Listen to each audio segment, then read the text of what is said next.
이재명 대통령의 검찰개혁, 사법개혁 의지가 너무 강하기 때문에 수사와 기소의 분리, 또 검찰의 집중된 권한의 재배분, 어느 정도 국민적 공감대가 있다고 생각하고 있습니다. 최종적으로는 또 여야가 협의를 통해서 결정돼야 될 문제이기 때문에 수사와 기소 분리의 방향으로 가야 된다는 점에 대해서는 제가 공감하고 정부에 대한 수사는 무력화시키겠다. 그래서 사법감시로부터 자유롭게 벗어나겠다는 그런 의도다. 검찰개혁, 이번엔 끝을 봐야 합니다. 9월까지 검찰청을 해체하겠습니다. 더 뜸들이면 밥이 다 타듯이 검찰개혁도 다 타버리고 재만남을 수도 있습니다. 심우정 검찰총장이 사퇴했습니다. 이제부터 본격적인 검찰개혁의 시간입니다. 수사권과 기소권을 분리한다. 이견이 없습니다. 추석 전에 하자. 그때까지 어릴개를 만드는 건 가능할 수도 있을 것 같아요.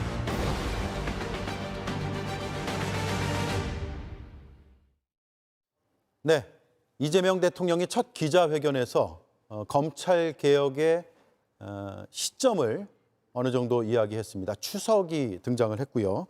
앞서 민주당 당대표 후보들도 추석을 언급했기 때문에 당과 또 정부가 어느 정도의 시점을 맞춰가는 게 아닌가라는 생각이 듭니다.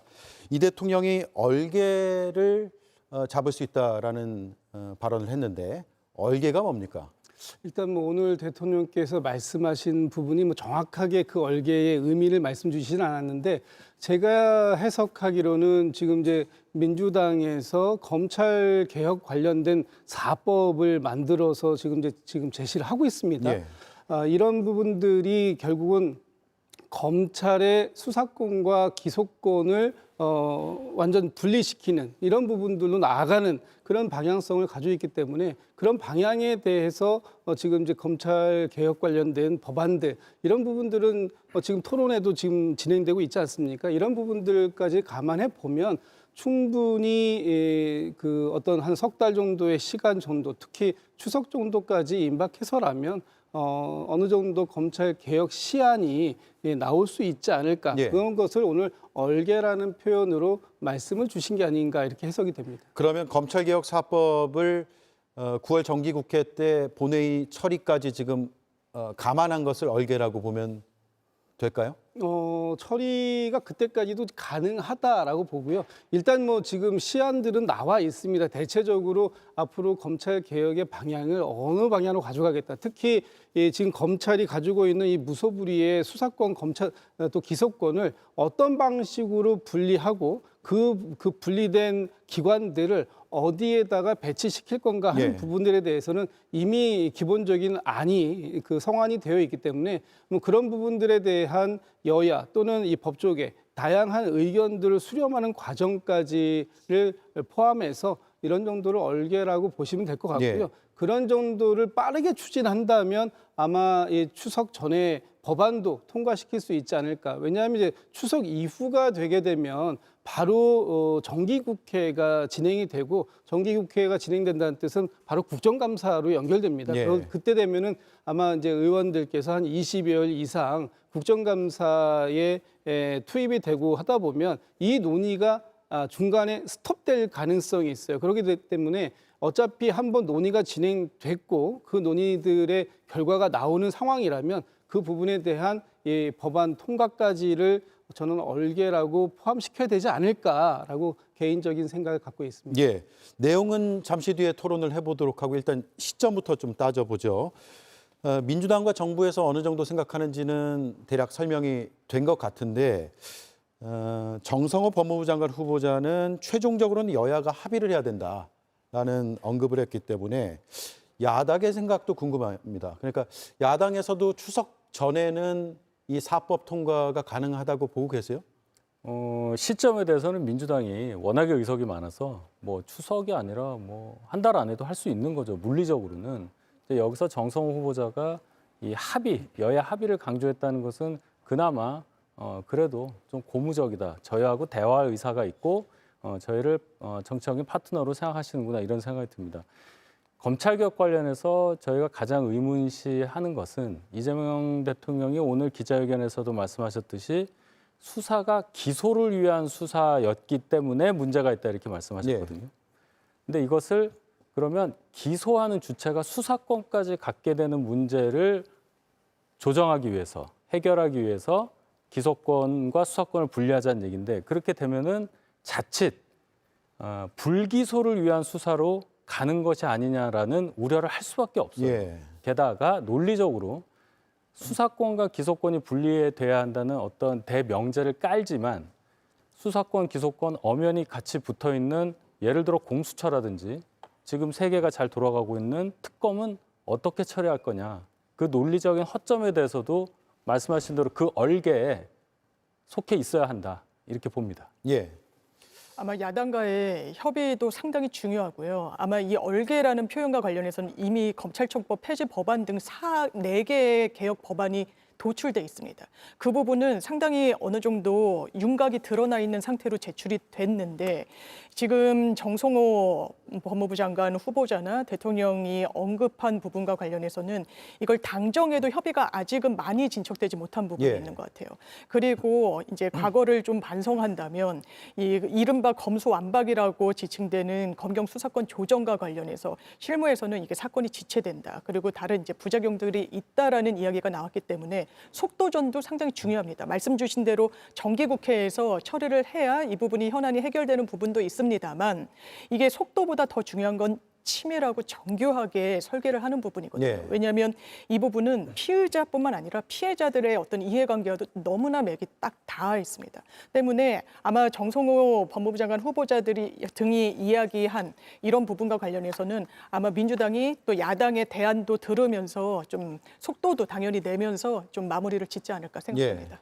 이른바 검찰개혁이라고 하는 민주당 의원들이 발의한 검찰 해체 4법은 70년이 넘게 유지되어 온 우리나라의 형사사법 시스템을 통째로 뜯어 고치는 겁니다. 그만큼 전 국민의 권리에 영향을 미칩니다. 일부 정치적인 사건에만 영향이 국한되는 게 아니에요. 그렇기 때문에 대단히 신중해야 됩니다. 그런데 추석 전까지는 얼개를 만든다라고 이 시점을 못 받게 되면 오래된 시스템을 고치는데 그 정도로 졸속으로 논의해서 가능한가에 대한 의문을 갖지 않을 수 없습니다. 사실 정말로 개혁의 방향이 올바른 것이면 충분히 국민적인 공론화 과정을 거쳐가면서 국민을 설득하고 또 논의를 거친 후에 해도 늦지 않습니다. 추석 전이라고 못 박는 것은 결국에는 그만큼 설득력이 부족한 제도와 방향이기 때문에 정권이 가장 힘이 강할 때 하고자 하는 것이 아닌가라고 하는 의구심을 가지지 않을 수 없는 것이죠. 예. 그리고 이재명 대통령이 언급한 얼개는 아마 현재 발의되어 있는 그 검찰 해체 4법을 골간으로 하는 것일 겁니다. 제가 우리 방송에 나오기 전에 그 4법을 다 읽어보고 왔는데요. 너무나 허술한 내용으로 되어 있어서 이대로 만들면은 큰일 납니다. 뒤에서 아마 자세히 말씀드릴 기회가 있을 것 같습니다. 예.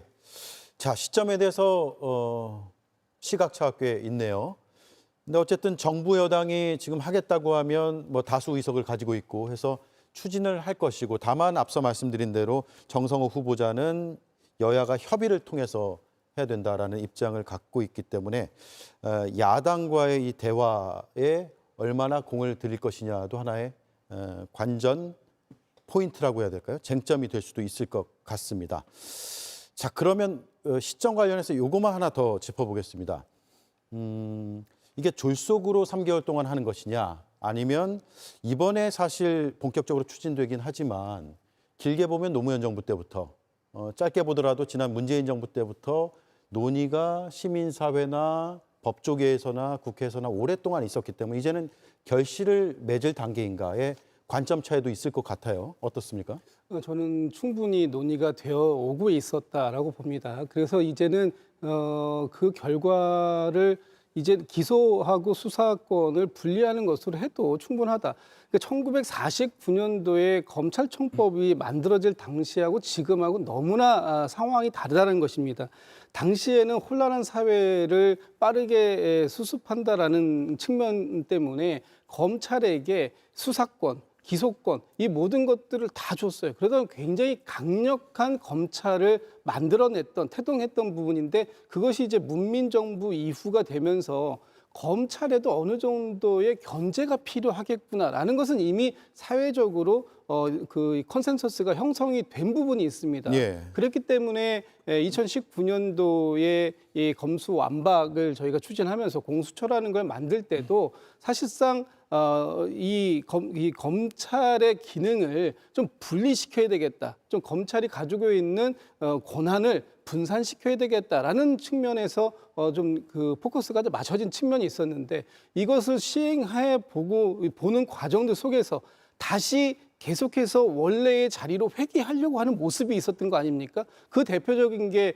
윤석열 정부에서 이 그 법안에 대해서 등자 하나가 있다고 하는 것 때문에 시행령을 바꿔가지고 다시 검수 원복을 시켜놨던 거예요. 그러니까 끊임없이 검찰은 이 기능을 국민을 위해서 쓴다라고 얘기하고 국민의 기본권을 보호한다고 얘기하지만 결과적으로 보면 검찰의 기득권을 보호하는데 그 역할을 다 해왔다. 그렇기 때문에 이제는 검찰이 가지고 있었던 이런 많은 무소불위의 권한들을 다시 내려놓는, 그래서 분산시키는 이런 과정들이 필요하다라는 것에 대한 국민적 공감대가 상당히 쌓였기 때문에 이제는 이 법안들을 처리할 때가 되었다. 그래도 국민들께서 지지해 주실 수 있는 어떤 환경은 만들어졌다라고 보기 때문에 저희가 추석이라는 어떤 시점을 정해놨는데 그 시점은 명시적으로 그때까지 모든 것을 끝내겠다 이런 걸 의미하는 건 아닐 거라고 봅니다.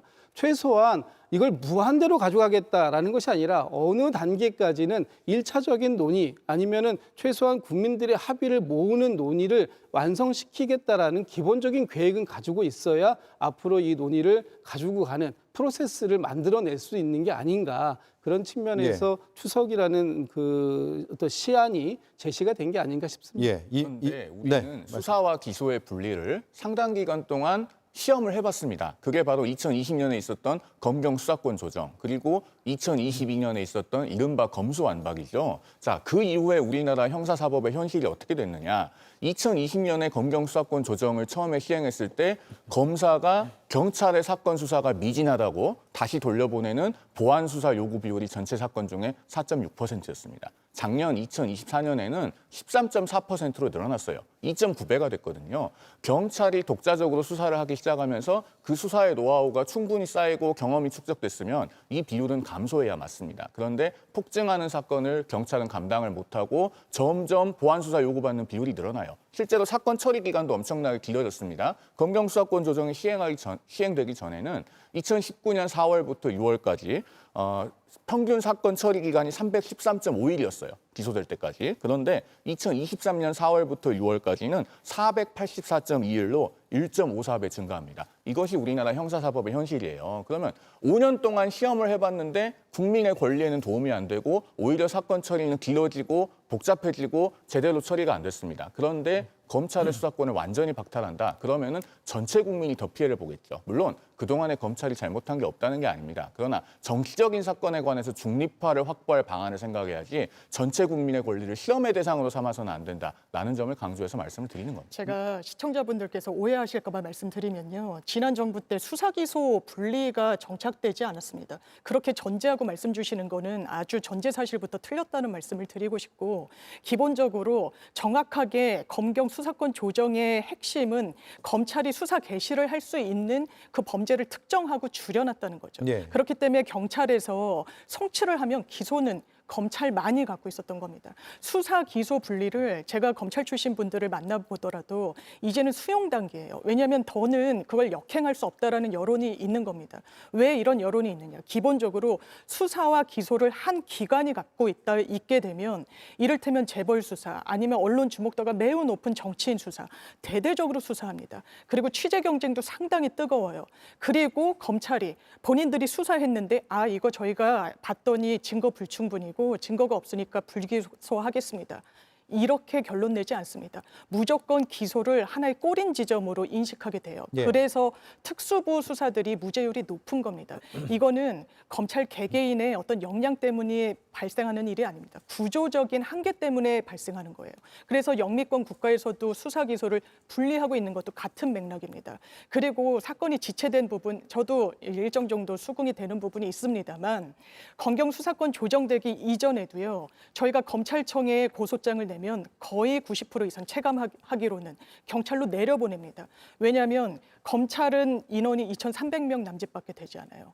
경찰은 13만 명이 됩니다. 예. 그러니까 이 사건을 다 본인들이 소화할 수가 없는 거예요, 검찰이. 그러니까 실무적으로는 기계적으로 내려보냈던 그런 부분들, 그런 한계도 있었고, 그러니까 종합적으로 지금 여론도 기소 수사 분리는 이 부분은 검찰 내부에서도 사실상 이론의 여지가 없는 상황까지 오게 된 것 같습니다. 그러면 제가 한 가지만 좀 반론을 드리겠습니다. 민주당은 스스로 발의해서 시행하고 있는 법안들이 자가당착적인 모순을 보여주고 있는 부분이 있어요. 뭐냐면 자, 지금 특검, 파견검사, 특검보, 특검까지 합하면 137명입니다. 서울 동부지검과 서부지검 전체를 합한 규모보다 더 커요. 그런데 그 특검은 수사와 기소가 분리되어 있지 않아요. 방금 말씀하신 것처럼 수사와 기소를 한 기관이 갖고 있으면 문제가 된다면 왜 특검은 수사와 기소를 분리하지 않습니까? 그리고 한 가지 더, 공수처, 민주당이 만들었습니다. 그 공수처법은 왜 개정해서 고위공직자 범죄수사처와 고위공직자 범죄기소처로 구분하지 않습니까? 그러니까 이런 부분만 봐도 결국에는 수사와 기소의 분리가 절대선인 것처럼 그것을 검찰개혁과 등치시키는 것은 사실은 국민들을 속이는 겁니다. 한 가지 더 말씀드리면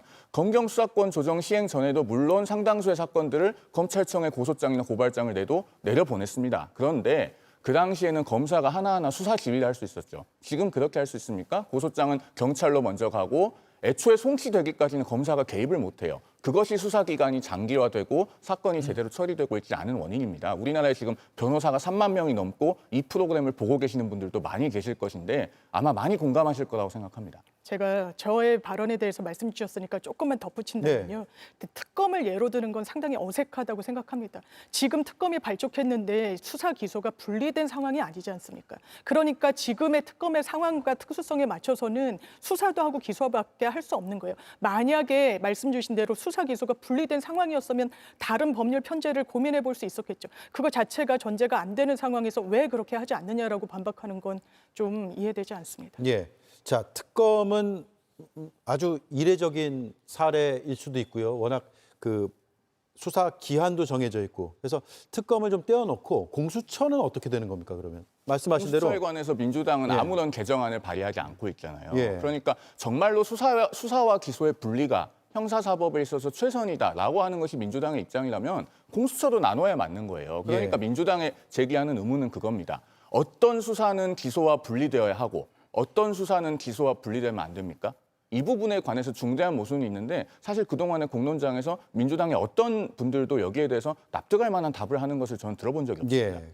그러면 지금 수사 기소의 분리라는 대전제에 대해서 반대하는 입장. 그렇죠. 왜냐하면은 수사라고 하는 것은요. 결국 기소를 통해서 범죄자를 처벌할 수 있는지를 보기 위해 하는 겁니다. 범죄 구성 요건이 어떻게 되는지를 머릿속에 넣고 기소를 해서 법정에서 공판할 때 어떻게 되더라라는 것까지 머릿속에 그려가면서 수사를 해야 가장 효율적으로 되는 거예요. 예. 경찰이 그 부분에 관해서 경험이 부족하기 때문에 미진한 수사를 해서 사건을 송치하면은 계속 보완 수사 요구를 받고 내려오는 비율이 늘어나는 겁니다. 그것이 지금 우리나라 형사사법의 현실인 것이죠. 예. 그래서 이제 오늘 이재명 대통령께서 기자회견 때 이런 말씀을 주셨잖아요.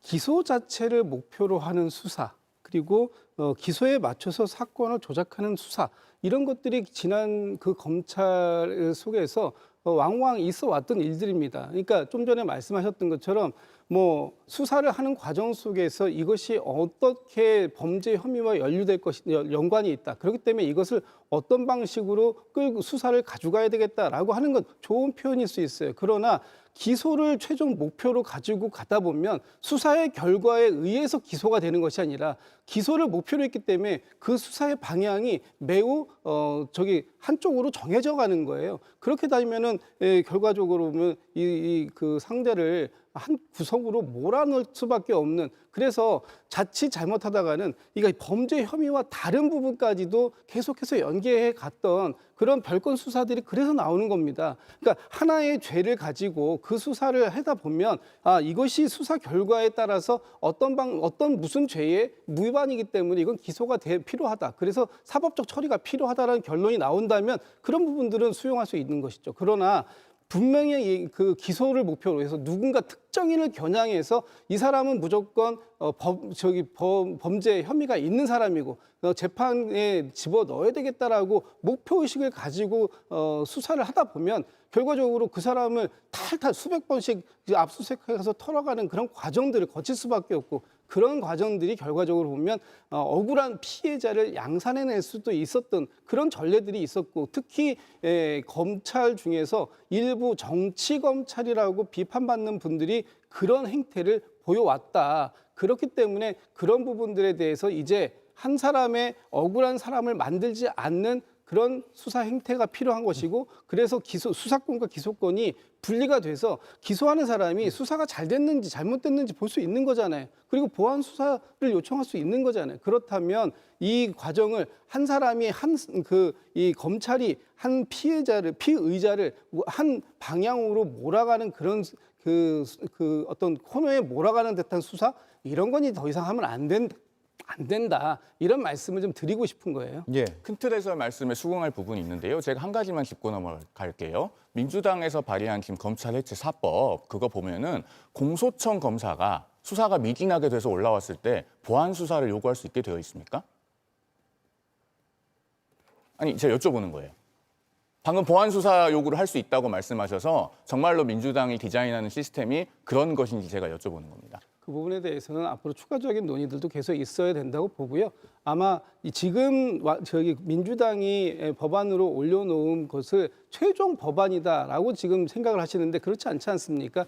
이제부터 그 얼개 속에 들어있는 법안을 가지고 앞으로 이 어떤 것이 이 수사와 기소를 명확하게 보완시켜 나갈 수 있는 제도인지 하는 부분에 대해서 논의하자는 겁니다. 그런데 지금 국민의힘에서는 그런 논의 자체가 불필요하다라고 지금 말씀하시고 계시는 것이고 그 부분에 대해서 이제 앞으로 뭐 토론회라든지 이런 부분에서 충분히 논의하고 뭐 방향을 설정해 나갈 수 있게 알겠습니다. 하죠. 제가 좀 얘기를 좀 해야 발언하시려다가 되겠어요. 끊겨가지고 윤희석 대변인 하시죠. 일단은 이런 생각을 해봐요. 추석이라는 특정한 시점을 얘기하셨잖아요. 그걸 정해놓고 지금 저희와 대화를 하자. 그리고 이러한 많은 어떤 논의점이 많은데 한 90일 정도 남았죠. 올해는 그래도 그나마 추석이 뒤에 있어서 10월에 있는데 지금부터 따지면 90일 정도 되는데 그 안에 그럼 어떻게 논의를 하겠다든지 그런 얘기도 없이 그냥 추석이라는 얘기를 예를 들어 민주당의 두 당권 주자가 똑같이 얘기를 하고 있어요. 그러면은 결론이 정해졌다는 생각밖에 저희는 안 들어요. 그러니까 저희 보고 왜 대화를 하려고 하지 않느냐. 이 수사권과 기소권이 분리되어야 한다는 국민적 여론을 왜 반응하지 않느냐라고 말씀하시는 것은 추석이라는 특정 시점을 언급하시는 순간 별로 그렇게 빛을 발하기가 어렵다는 말씀을 제가 드리고 어떤 사건에 있어서 기소를 목적으로 했기 때문에 수사의 방향이 그 목적에 따라서 달라질 수 있다. 충분히 이해합니다. 근데 그것이 일반적으로 국민들이 겪고 있는 형사상의 피해와 관련한 것에도 그렇게 되느냐를 봐야 할 거예요. 말씀하신 부분은 특정한 부분을 대단히 일반화한 말씀이라고 봅니다. 뭐 정치인에 대한 거, 아까 장유민 변호사 말씀하셨듯이 뭐 특정 재벌에 대한 수사, 그래서 관심이 집중되고 그러면 검찰 입장에서는 기소를 통해서 보여줘야 하니까 성과를 내야 하니까 수사 방향도 그렇게 간다는 말씀이잖아요. 충분히 동의를 해요. 그러면 이러한 사건이 벌어지고 있는 사건을 다루는 곳이 아주 대표적으로 특검이잖아요. 그럼 특검에 대해서도 그런 문제에 대해서 짚어주셔야지 지금 수사권, 기소권이 분리되지 않기 때문에 특검에 대해서 왜 그러면 합쳐진 것에 대해서 얘기 안 하느냐 이렇게 얘기하시는 것은 논리가 바뀐 거란 말입니다. 이런 얘기도 하면서 가야죠. 그러면 예를 들어 저희가 특검의 수사 대상인 분이 저희 당과 뭐 연관돼 있다 이래서 제가 얘기 드리는 게 아니에요. 논리상 그렇다는 거예요. 공수처도 민주당에 의해서 만들어진 지가 벌써 몇 년입니까? 아무도 거기서 얘기 안 하잖아요. 그러니까 제가 아까 말씀드린 그 부분 논리적 허점에 대해서 충분히 국민들을 설득할 수 있고 국민들께서 납득하실 수 있는 그러한 것이 얼개라는 것에 포함되어야 한다. 그 말씀을 제가 드린 겁니다. 제가 윤석열 대변인님 말씀을 들으니까 저 윤석열이 아니에요. 아니 어머 죄송합니다. 윤희석 대변인님 예. 하도 입에 익어가지고요. 아니 기본적으로 그럼 수사 기소를 특정인을 겨냥해서 기소를 목표로 하는 수사에 대해서만 집중해서 이야기를 하니까 그럼 일반 피해자들에 대해서도 이제 좀 주목을 해야 된다라는 취지로 이해를 했는데 이를테면 그런 거예요. 그러니까 불멸의 신성가족이란 책이 있습니다. 이게 법조의 관계자들을 아주 심도 깊게 인터뷰한 책이에요. 그런 법조계의 행태에 대해서 상당히 불신이 높습니다. 이를테면 검찰 정관들이 정관예우를 받는다라고 하잖아요. 일반 수임 수임료보다 0하나를 더 받아요. 왜? 검찰은 기소 권한도 상당히 크지만요. 불기소 권한도 상당히 큽니다. 저희가 실무를 해보면 그래요. 그러면 수사라는 건 정말 종이 한 장 차이로 기소가 될 수도 있고 기소가 안 될 수도 있습니다. 이른바 정관들이 많은 수임료를 받고 위임장 내지 않고 전화변론으로 사건을 어떻게 보면 뭉개는 거죠. 왜냐하면 피해자 대리는 잘 하지 않으니까요. 피의자, 범죄자, 가해자 대리를 많이 하죠. 그것이 수익에 도움이 되기도 하고. 그러니까 그런 걸 직간접적으로 체험한 사람들은 굉장히 법조계 자체에 대해서 불신이 커지는 겁니다. 심지어는 정관예우들이 부장검사로 일하면 유통기간이 몇 년, 수임료 얼마, 차장검사는 유통기간 몇 년, 이렇게까지 표로 도식화될 정도예요. 그렇다면 이런 부분이 상당히 문제점인데 그건 구조에 기인하는 측면이 있다는 거죠. 수사와 기소를, 수사하는 주체가 기소를 할지 불기소를 할지 이 부분까지 다 전담해서 하다 보니까 이런 모순적인 부분이 나오는 거고, 제가 아까 송 변호사님 말씀 들으면서 좀 수긍할 부분이 있어요. 그럼 공수처에 대해서는 개혁을 어떻게 할 것이냐. 왜냐하면 공수처는 수사기소 분리의 대상으로 지금 거론되고 있지 않으니까요. 법안도 발의되어 있지 않고. 그러면 저는 야당에서도 관련해가지고 어떤 입장을 내시거나 하면 충분히 수용 가능한 여지가 있다고 생각하고, 지금 공수처는요. 제 기능을 하지 못하는 부분에 대해서 굉장히 비판이 많습니다만 실제로 검사 수가 25명밖에 되지 않습니다. 그 당시에 공수처를 발족할 때 검찰에서 대대적인 사실상의 입법적인 로비가 있었다고 들었습니다. 본인들의 조직을 상당히 이익을 침해한다는 인식이 있었기 때문에 어떻게 보면 반쪽짜리로 이제 발족한 부분이 있어서 거기에 대한 보완책도 이번 이제 검경 수사권 조정에 같이 논의돼야 되지 않을까 생각합니다. 예. 변호사님께서 그 전관 예우에 관해서 말씀하신 부분 굉장히 저는 많이 공감합니다. 그리고 그런 전관 예우로 인해서 혹시 사건의 결론이 뒤바뀌어서 억울한 범죄 피해자가 구제받지 못하면 안 되겠죠. 그렇기 때문에 우리 검찰청법의 항고제도 또 형사소송법의 재정신청 제도를 마련해 놓고 있습니다. 자, 그런데 지금 민주당이 발의한 검찰 해체 4법 있잖아요. 이거 그대로 시행하면요. 지금 검찰에서 불기소 처분난 사건에 대해서는 범죄 피해자가 놀랍게도 재정 신청을 못 합니다. 왜 그렇게 돼 있는지 아세요? 지금 민영배 의원이 발의한 김용민 의원이 발의한 검찰청법 폐지 법안에 보면은 검찰청법을 폐지한다. 이 법은 공포 후 1년이 경과한 날부터 시행한다. 예. 이렇게만 되어 있어요. 그러면서 형사소송법 개정안은 아무도 발의하지 않았습니다. 그런데 형사소송법 260조에 보면요. 재정 신청을 하려면 검찰청법 10조에 의한 항고를 거치고 오라고 되어 있어요. 우리 시청자들께서 또 변호사들 계실 테니까 조문 한번 찾아보십시오. 법안이 어떻게 발의되어 있는지. 이 법을 그대로 시행하면요. 검찰청법은 그냥 날아가요. 예. 형사소송법은 그대로 있어요. 재정 신청 어떻게 합니까? 못해요. 지금 이런 식으로 법안이 발의되어 있습니다. 3개월여 동안 그런 내용들을 조금 야당과 또 이제 법조계와 협의해서 다듬어가겠다는 취지인가요? 어떻습니까? 그렇습니다. 지금 말씀을 주셨는데 정비할 게 상당히 많습니다. 여기에 지금 이제 저희가 4법 그 검찰개혁 4법이라고 얘기한 게 소위 검찰청법 폐지법, 공소청 설치운영법, 중대범죄수사청 설치운영법, 국가수사위원회 설치운영법이에요. 근데 이거 말고도 지금 이제 저희가 좀 전에 말씀드렸던 형사소송법이라든지 수사절차법이라든지 손봐야 될 게 상당히 많이 있습니다. 예. 하나의 제도가 변화를 가져오면 그 제도에 의해서 연계되는 여러 가지 법안들이 전체적인 정비가 필요한 거예요. 그런데 왜 지금 그런 부분들은 말을 안 하고 있냐?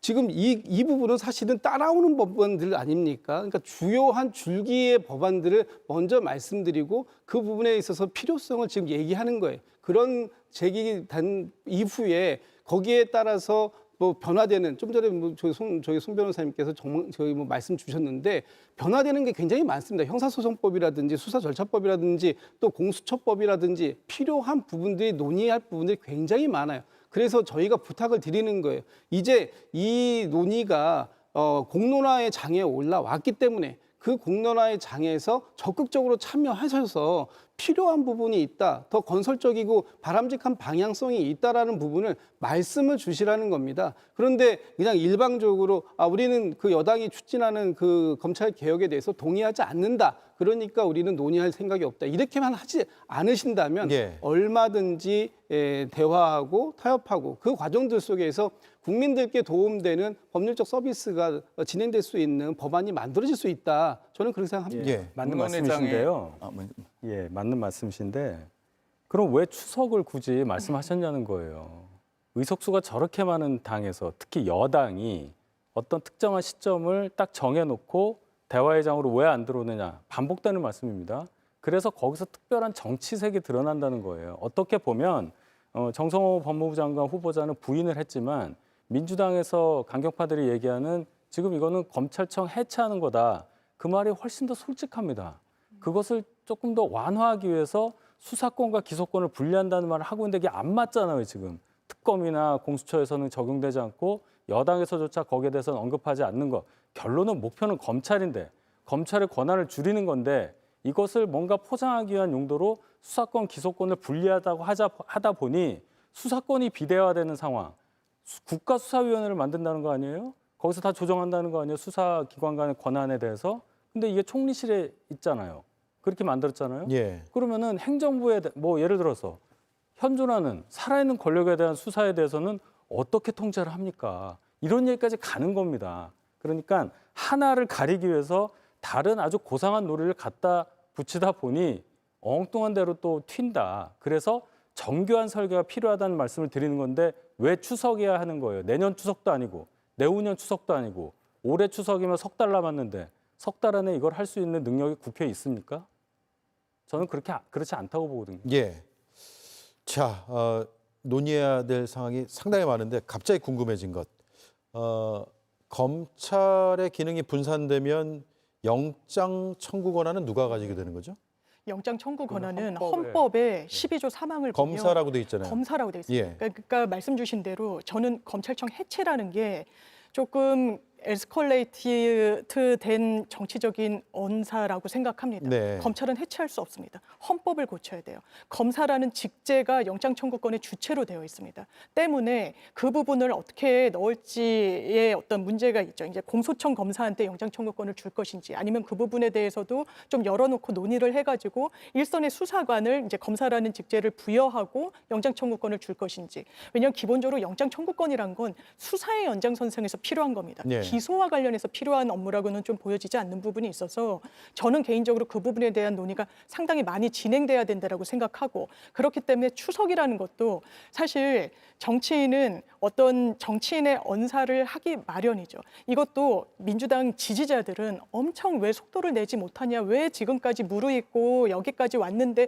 또 지금 와서 지체하냐, 또 여러 가지 막 반론을 제기하는 분들도 많이 계십니다. 그렇다면 이제 전당대회 국면이라는 것도 사실 무시할 수는 없는 부분이 있고요. 다만 지금 많이 이제 논의가 된 것처럼 이거는 정교하게 해야 됩니다. 치밀하게 해야 되고요. 헌법에도 반해서는 안 되는 거예요.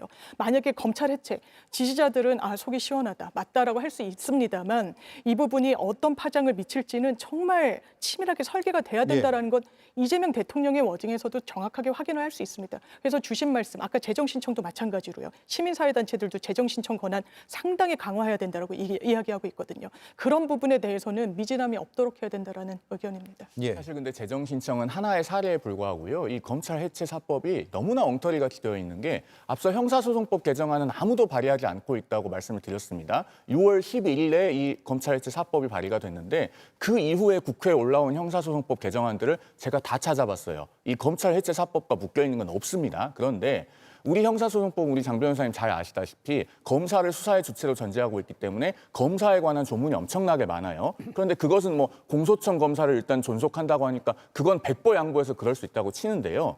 형사소송법에 검사 말고 검찰이 무려 65회나 등장합니다. 그런데 김용민 의원안은 그냥 검찰청법을 폐지한대요. 그러면서 형사소송법에 검찰과 관련된 조문이 65개나 있는데 그건 그냥 그대로 둬요. 자, 지금 이런 식으로 민주당이 시스템을 설계하고 있습니다. 그러면서 추석 때까지 얼개를 만들어서 국민들 앞에 보여드리겠다.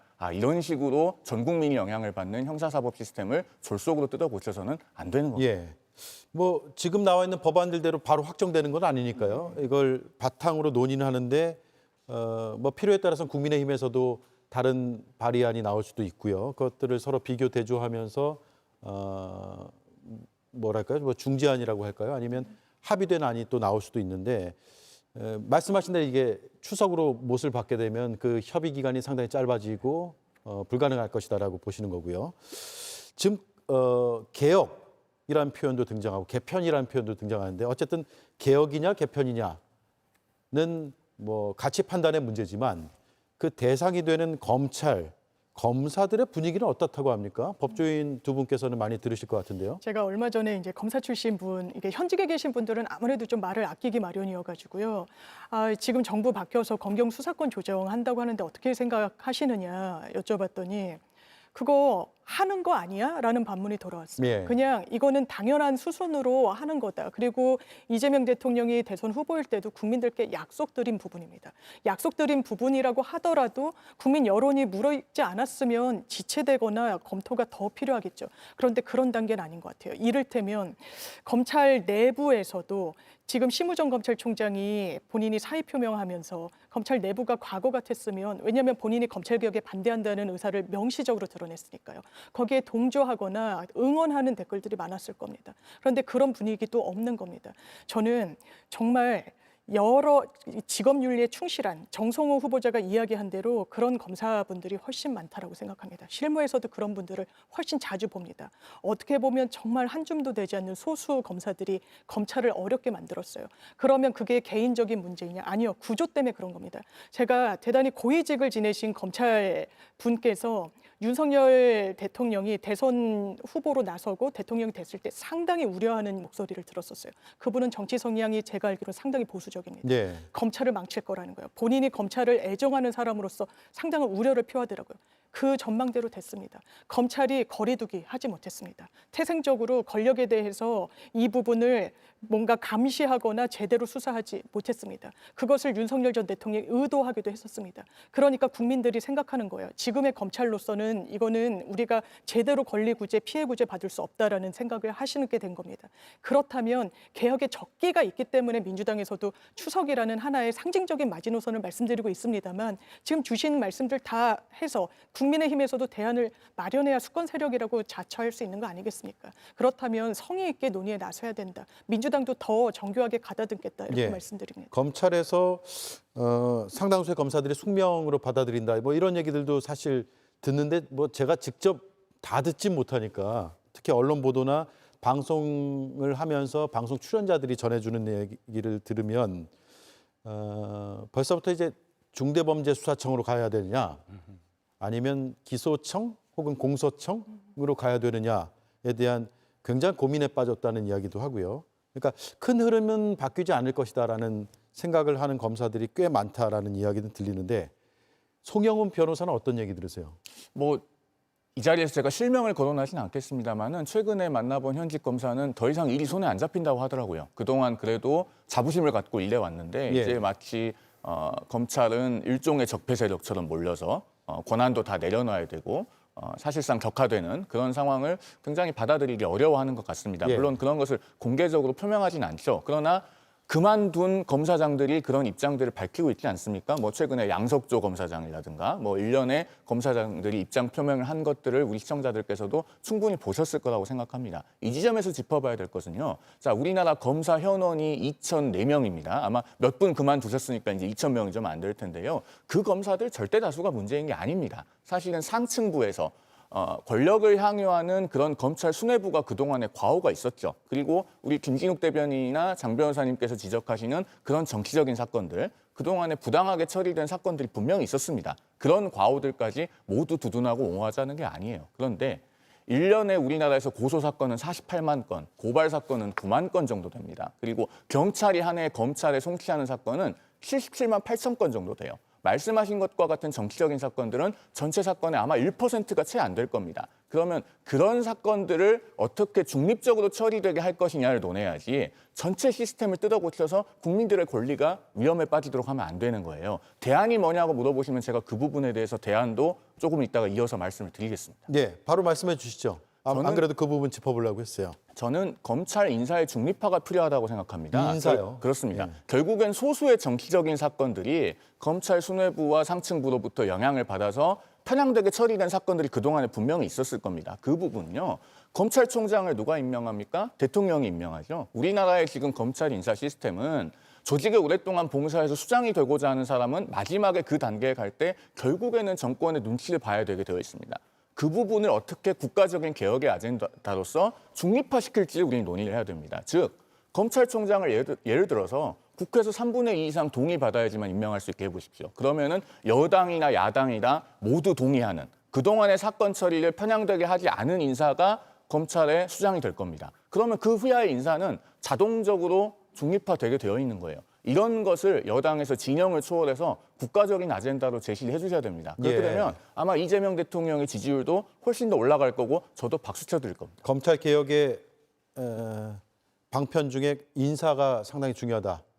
하긴 그동안에 검찰총장 직선 제기까지 나왔었잖아요. 하도 검찰이 정치적으로 중립성이 떨어진다라고 해서 아예 국민들이 뽑아보자라는 얘기까지도 아이디어로는 나왔었는데 인사를 잘 해결하면 검찰 개혁이 상당 부분 이루어질 것이라는 말씀이고요. 근데 뭐 좋으신 말씀이신 것 같아요. 그런데 그 인사가 정말로 그렇게 독립적으로 중립적으로 이루어질 수 있겠는가? 사실은 그 이론적으로는 가능할지 몰라도 현실에선 불가능할 수밖에 없는 겁니다. 예를 들면 그동안 이 검찰 인사에서 누구누구 라인 또는 뭐 특수통, 뭐 기획통 이런 식으로 한 부서를 거치는 과정 속에서 만들어지는 그 라인이라는 존재들이 얼마나 많이 권력을 향유하는데 앞장섰던 사람들이 있지 않습니까? 그러면 지금도 마찬가지예요. 과연 누구든지 그 라인에 들어가고 싶지만 물론 대다수의 그 검사들께서는 그런 것과 관계없이 본인의 맡은 바 소임을 정말 최선을 다해서 국민들을 위해서 하겠다라고 생각하는 분들도 계시죠. 그런데 그런 분들보다는 오히려 그 라인을 뚫고 들어가기 위해서 노력하는 사람들, 그리고 그 라인의 혜택을 받던 사람들, 그리고 그 라인에 이미 혜택을 받고 조직 내에서 나갔음에도 불구하고 전관예우라는 이름으로 또다시 계속해서 혜택을 보는 사람들, 이 카르텔이 너무나 견고하다. 이 견고해진 카르텔을 깨는 방법, 이것이 어떤 방법이 있겠는가? 이것은 지금의 검찰의 최소한의 구조조정을 통하지 않고서는 불가능하다. 지금 검찰뿐만 아니라 수사권을 갖고 있는 경찰도 있습니다. 그런데 경찰이 수사하고 은퇴한다고 해서 정관예우라는 얘기를 들어본 적 있습니까? 검찰총장은 뭐 대형 로펌의 고문으로 가시고 뭐 해가지고 연수입이 뭐 우리가 상상할 수 없을 정도로 높지만 경찰청장이 어디 로펌 같은 데 가셔가지고 수십억의 어떤 그 수입료를 받는다, 이런 거 상상도 못 하는 거예요. 그렇기 때문에 지금의 이러한 구조적인 부분들을 처음부터 그 구조를 흔들어 놓지 않는 상태에서 일부 독립적인 인사를 할 수 있다? 저는 그것이 정말 이론적으로는 가능할지 몰라도 현실적으로는 매우 어려울 수밖에 없는 부분이다라고 다시 한번 인사로 풀 수 있는 단계를 훨씬 넘어섰다 지금은. 저는 지금 말씀하신 부분을 역으로 생각합니다. 뭐 과거에도 그렇고 지금도 분명히 그런 분이 있겠지만 검찰에 계신 분이 검사가 대단히 독립적인 어떤 수사와 기소를 통해서 국민 여러분들로부터 지지를 받는 상황이 있어요. 정권의 눈치를 보지 않고 기소를 한단 말이죠. 수사도 하고. 그럴 수 있는 것은 조금 더 현실적으로 얘기를 해서 설령 내가 정권의 압박에 의해서 직을 잃다 하더라도 본인의 생계는 그래도 보장되기 때문에 더 용감하게 할 수 있다, 이렇게 해석이 되는 겁니다. 역으로 또 얘기하면, 이렇게 얘기하면 또 경찰이나 다른 수사기관에 계신 분이 뭔가 오해받는다고 말씀하실 수도 있지만 경찰 단계에서는 그런 게 없잖아요. 말씀하신 대로. 그런 어떤 만약에 직에서 물러났을 경우에 뭐 보장이 되는 게 없기 때문에 조금 더 좀 악화된 상황을 상정을 한다면 그것 때문에라도 정권이나 권력의 입김에 좌지우지될 가능성이 굉장히 많다, 이렇게도 해석이 되는 겁니다. 그러니까 하나의 현상을 가지고 그것을 없애기 위해서 제도 자체를 막 바꾸겠다, 이것은 너무 혁명적이에요. 너무나 뒷생각이 없는 거라고 저는 생각합니다. 지금 우리가 우려하는 것은 검찰이고 거기서 수사권과 기소권을 같이 갖고 있는 것, 특히나 기소권에 대한 통제가 없기 때문에 이 문제가 있다고 우리는 진단을 할 거예요. 그러면 기소권을 분리하는, 완전히 다른 기관으로 가져가서 분리하는 게 맞는 거냐?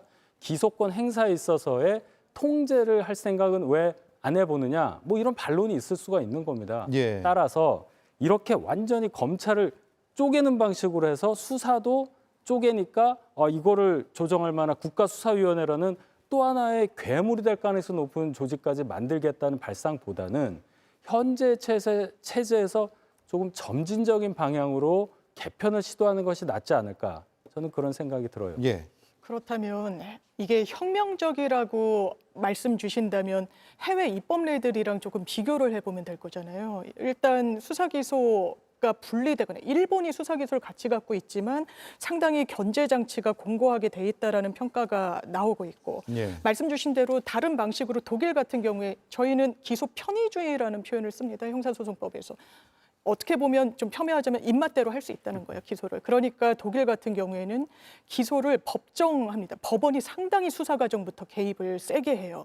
그런데 지금 그런 편제를 대한민국이 가져가기는 어렵고. 그래서 미국의 사례가 많이 나오는데 수사와 기소가 완전히 좀 분리되어 있는 측면이 있죠. 예. 수사는 뭐 FBI나 이런 수사기관, 경찰이 담당을 하고 있고 그리고 검찰이 그 부분을 사후적으로 평가를 하는 겁니다. 법리적으로. 이게 재판에 넘길 것인지 말 것인지와 관련해가지고 법리 판단이 들어가는 거죠. 정치 판단이 관여할 여지가 구조적으로 상당히 제한될 수밖에 없습니다. 완전히 근절된다고는 말씀 못 드리더라도. 그래서 그 편제를 고민하고 그걸 도입하고자 말씀이 나왔던 거고 그리고 아까 말씀 주신 어떤 검찰과 관련해서 검찰총장을 국회가 선출을 한다? 저도 아이디어 차원에서 고민을 해볼 수 있다고 생각합니다만 그러면 더 정치화되겠죠.